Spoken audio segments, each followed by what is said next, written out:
किशनगंज जिले के ठाकुरगंज प्रखंड में पोआखली हाई स्कूल ग्राउंड में मंगलवार को जन स्वराज पार्टी के सुप्रीमो प्रशांत किशोर जी सभा को संबोधित किया। संबोधित करने के दौरान लोगों का जनसैलाब हजारों की संख्या में देखा गया, जिसमें पार्टी के कार्यकर्ता भी मौजूद रहे।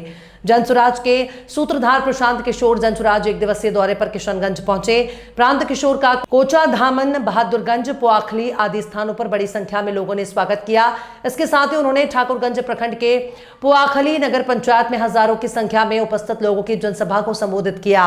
प्रशांत किशोर ने आरजेडी पर बड़ा हमला करते हुए कहा कि राजद मुसलमान का रहनुमा होने का वादा करती है, लेकिन 30 सालों में मुस्लिम समाज के विकास के लिए कुछ नहीं किया। बिहार में मुस्लिम समुदाय के लोग अपना हक मांगने के लिए वोट नहीं देते।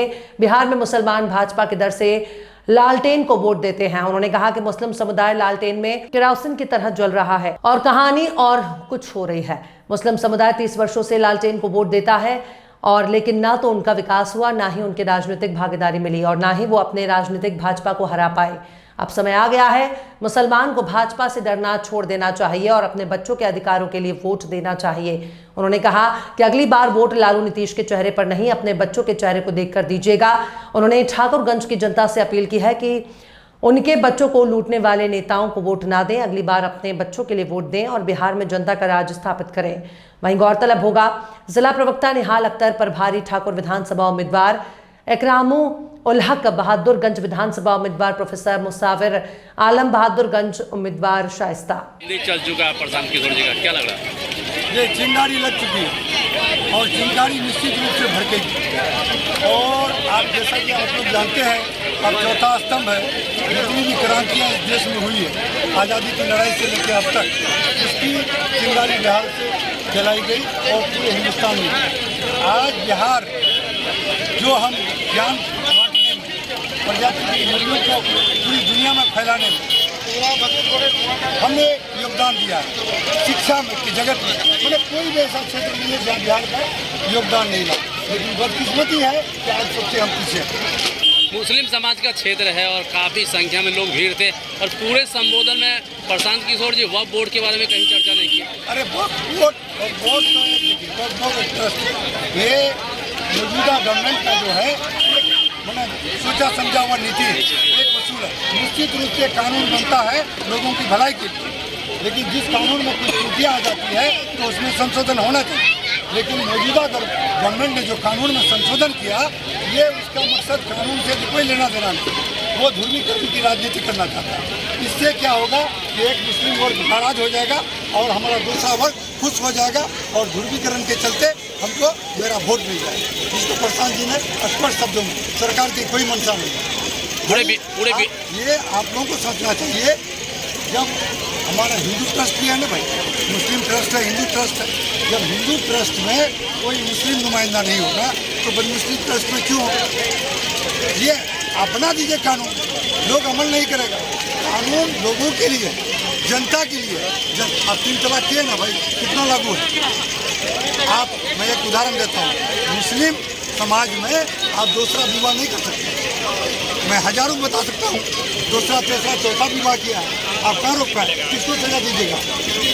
तो कानून ऐसा बनाइए जो सर्वमान्य हो, जिसको जनता तस्लीम करे। बिहार के सभी सीटों में प्रशांत जी ने कहा कि मेरा प्रत्याशी होगा और हम चुनाव लड़ेंगे। जो हमारे दल का मानना है कि ये गठबंधन की राजनीति सबसे शुरू हुई है, ये सारी बीमारियाँ हो गई। आप छोटा दल 4 सीट लेके, एक छोटा दल 2 सीट लेके, एक छोटा दल 5 सीट लेके मिल के सरकार बनाता है। अब सरकार को भी जो मुखिया होता है उसको सबको लेके चलना था, वो धमकाता है कि ये होना चाहिए, वो धमकाता है कि ये होना चाहिए। ऐसी सूरत में ये क्या करें? तो कमजोर सरकार नहीं चाहिए, मुझे और 10 साल इंतजार करना पड़े। हम बिहार में ही नहीं, हिंदुस्तान में एक मुकम्मल सरकार चाहते हैं जो एक दलीय व्यवस्था में चले और जो भी डिसीजन ले उसको पूरे भारत में, पूरे बिहार में तरीके से लाए। बड़ी जिम्मेवारी आप अध्यक्ष हैं, कितना सीट जीत कर देंगे? कितना? मैं तो यहाँ से 4 सीट जीतूंगा। बिहार में हमारी सत्ता हमारे पास है निश्चित रूप से। क्या शुभ नाम हो? प्रोफेसर मुसाविर आलम, अध्यक्ष जिला जन स्वराज के समय। नसीरुद्दीन हो, चाहे तेजस्वी हो, चाहे ओवैसी हो, वो आज थर-थर काँप जाएंगे, क्योंकि आज पोआखली में एक ऐतिहासिक रैली हुई है जिसमें लाखों के तादाद में लोगों ने आज प्रशांत किशोर का स्वागत किया है। कुछ लोग कहने के ओवैसी की सभा से ज्यादा भीड़ थी, बहुत ज्यादा सभा, 3 गुना से 4 गुना भीड़ थी आज। जबकि रात में बारिश हुई है, आंधी आई है, तूफान आई है, खेतों में मकई का सीजन है, मकई टूट के गिर गया, फिर भी लोग आज हमारे प्रशांत किशोर को मोहब्बत से नवाजे हैं। प्रशांत जी ने कहा कि ओवैसी की राजनीति नहीं चलेगी, केवल मुसलमान की बात करते हैं। हाँ, तो केवल मुसलमान अकेले क्या कर लेगा? पूरे हिंदुस्तान में 80% क्या कहता है कि हिंदू की आबादी है और हिंदू में मात्र 35% वो बीजेपी को वोट देते हैं। और वैसे हिंदू जो गांधी जी की और अम्बेडकर जी की सोच सकते हैं, और वैसे मुसलमान जो गांधी जी और अम्बेडकर जी की सोच रखते हैं, वो लोग मिलके प्रशांत किशोर के साथ दे रहे हैं। और सारे युवा समझ गए हैं कि इनके डर से उनको डर से इनके नहीं चलेगा। आज अपने बच्चे की शक्ल को देख के, अपने बच्चे के भविष्य को देख के, अपने घर वालों का भविष्य देख के, जो लोग नौजवान शादी के बाद बाहर कमाने चले जाते थे, नए शादी के 2 महीना नहीं होता था, नई बीबी को छोड़ के बाहर कमाने जाते थे, उनकी मजबूरी होती थी, आँख से आंसू निकलती थी। अब वो बिहार में रहेंगे, यहीं कारखाना में काम करेंगे, यहाँ उनको 10 से 15 हज़ार की उनको बैंक से लोन दिलाया जाएगा, उनको सारा काम करवाया जाएगा, फैक्ट्री खुलवाया जाएगा, सारा सुविधा उनको दिया जाएगा। प्रशांत जी का एक वीडियो बहुत तेजी से वायरल हो रहा है, जिसमें वो कह रहे हैं कि सत्ता के लिए मुसलमान की जरूरत नहीं है। भाई, जैसे अवैसी साहब का कहना है कि मुसलमान की जरूरत है, उनका कहना है जैसे कि जो कट्टरपंथी लोग कहते हैं, वो कट्टरपंथी की सोच की हमारी जरूरत नहीं है। हम हिंदू मुसलमान मिल के जन स्वराज को, अच्छे लोग, सही सोच, सामूहिक प्रयास हमारा है। तो इस कार्यक्रम को किस तरीके से देखते हैं सर? आप देख लीजिए, कहने की बात नहीं है, पूरे ऐतिहासिक रैली। आज तक हमको नहीं लगता है कि जो 1 साल की पार्टी नहीं हुई है, उसकी रैली में इतना आंधी तूफान होने के बाद लाखों लोगों की तादाद यहाँ पहुँची। ठीक है सर। आगमन हुआ जिसमें जो है सभा को संबोधित किए, इसका मेन उद्देश्य क्या था? कार्यक्रम था प्रशांत जी का। सीमांचल में वो अपनी पदयात्रा लेकर नहीं आए थे, उनसे मिलने का मौका नहीं मिल रहा था, तो आज इस विकास यात्रा के कार्यक्रम के तौर पर आज पवाखली के सत्यासी मैदान में आए हमारे और लोगों के साथ लोगों के दुख सुख को समझने की कोशिश की और अपनी बातों को रखने की कोशिश की। और बिहार में जो है विधानसभा के चुनाव अनकरीब है, इसमें जो है कितने सीटों पर अपना प्रत्याशी उतारेंगे? उनका कहना है कि 243 सीटों पर प्रत्याशी उतारेंगे। वक्फ कानून संशोधन की बिल के खिलाफ एक भी सवाल उन्होंने जवाब नहीं दिया। नहीं, वो बढ़ चढ़कर इसमें हिस्सा लिए थे। उन्होंने वक्फ बिल पर बहुत सारे अपने फरवरी से अपने वीडियो जारी किए। उसके बाद दरगाह बाग में पटना में जो वक्फ बिल का जो प्रोटेस्ट सबसे पहले किया गया, उसमें वो बढ़ चढ़कर हिस्सा लिए और वक्फ बिल के खिलाफ उन्होंने आवाज़ उठाई।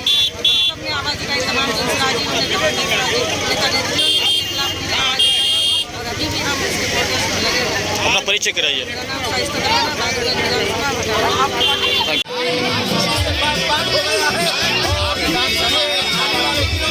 ये हम उम्मीद करते हैं कि सेकुलर हिंदू और सेकुलर मुसलमान जो है वो मिल करके ये सारी पार्टियों को बिहार से भगाने का काम करेगी और ये प्रशांत किशोर यानी जन स्वराज को सत्ता में लाने का काम करेगी। ठीक।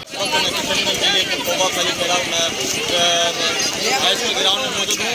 जनसुराज पार्टी के प्रशांत किशोर जी, जो सुप्रीमो प्रशांत किशोर जी जनसुराज पार्टी के अध्यक्ष हैं, वो यहाँ पर आए हुए थे, जनसभा संबोधित किए और लाखों लोगों के यहाँ आगमन हुआ।